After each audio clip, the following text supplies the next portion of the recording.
আমি অসমীয়া জনমঞ্চই কাৰ ওপৰত প্ৰতিবাদ কৰিছোঁ।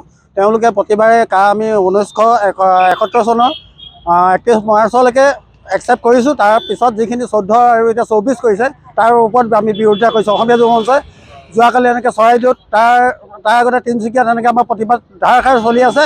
ইয়াৰ পিছতো আৰু জংগী আন্দোলন কৰিবলৈ আমি বাধ্য হ'ম যদি এই কাৰ আমাৰ ইয়াৰ পৰা গুচাই নিদিয়ে। কাৰ আমি গম নাপাওঁ কি কাৰ ক'ৰ পৰা মানুহ আনি ইয়াত বহাব। আমাৰ নিজৰ স্থানীয় মানুহ থাকিবলৈ জেগা নাই। তেতিয়াও আৰু 24 কৰিলে, 14 কৰি আকৌ 24 কৰিলে। এইটো কি চক্ৰান্ত চলাইছে বিজেপি চৰকাৰে। তাৰ ওপৰত আমি গৰিহণা দিছোঁ। অমিত শ্বাহ ডাঙৰীয়া আৰু নৰেন্দ্ৰ মোদী ডাঙৰীয়াক কৈছোঁ, অসমত কাৰ কোনেও নামানে, অসমীয়া জনমঞ্চই নামানে, অসমীয়া জাতিয়ে নামানে, কোনো কাৰ নামানে। কাৰ ইয়াৰ পৰা উঠাই নিবই লাগিব, নহ'লে ইয়াতকৈ তীব্ৰ গণতান্ত্ৰিক আন্দোলন কৰিম বুলি আমি বাধ্য হ'ম। জয় অসম। আজি অমিত শ্বাহ হয় নহ'ব।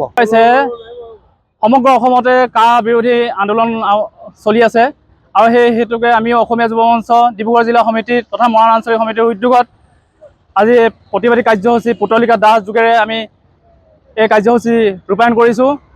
আমি সমগ্ৰ অসমত যি কাৰ বিৰোধী আইন, যি নাগৰিকত্ব সংশোধনী আইন 2019, যি ভিত্তিবৰ্ষ এতিয়া কৰিছে 2014 পৰা 24লৈকে, যি চিন্তা ভাৱনাৰে চৰকাৰে কৰি আছে, এই চৰকাৰৰ দুটা ডুৱেল নীতিত আমি হস্তগত হৈছোঁ আৰু সেইকাৰণে আমি এই ধৰণৰ নীতি মানি নচলোঁ বুলি আমি অসমীয়া যুৱ মঞ্চে বাৰম্বাৰ সমগ্ৰ অসমতে প্ৰতিবাদ কাৰ্যসূচী চলাই থকাৰ পিছতো আজিলৈকে চৰকাৰে আমাৰ প্ৰতি সহায় জনোৱা নাই। সেইকাৰণে আমি প্ৰত্যেক মুহূৰ্ততে আমি কৈ আহিছোঁ আৰু যাতে আগন্তুক দিনবিলাকতো যাতে অসমীয়া যুৱ মঞ্চই যি ধাৰাবাহিকতা আন্দোলন, এই প্ৰতিবাদী কাৰ্যসূচী কাৰ বিৰোধী আন্দোলন কৰি যাম যেতিয়ালৈকে নেমানে। অসমত প্ৰত্যেক মানুহে বিচাৰিছে যে কাৰ বিৰোধী আইন সংশোধনী আইন এই 2019 বাতিল হোৱাটো। সেইকাৰণে আমি অসমীয়া যুৱ মঞ্চৰ প্ৰত্যেক সৈনিকে আমি এই প্ৰতিবাদৰ কাৰ্যসূচীৰ দ্বাৰাই সমগ্ৰ অসমৰ জনসাধাৰণক একত্ৰিত কৰি অসম চৰকাৰ ভাৰত চৰকাৰক এক সকীয়াই দিবলৈ বিচাৰিছোঁ, যাতে কাৰ বিৰোধী আইন 2019 আমাৰ অসমৰ পৰা বিতৰণ কৰিব লাগে, অসমৰ পৰা ইয়াক নাইকিয়া কৰিব লাগে। এইটো আমাৰ মূল দাবী।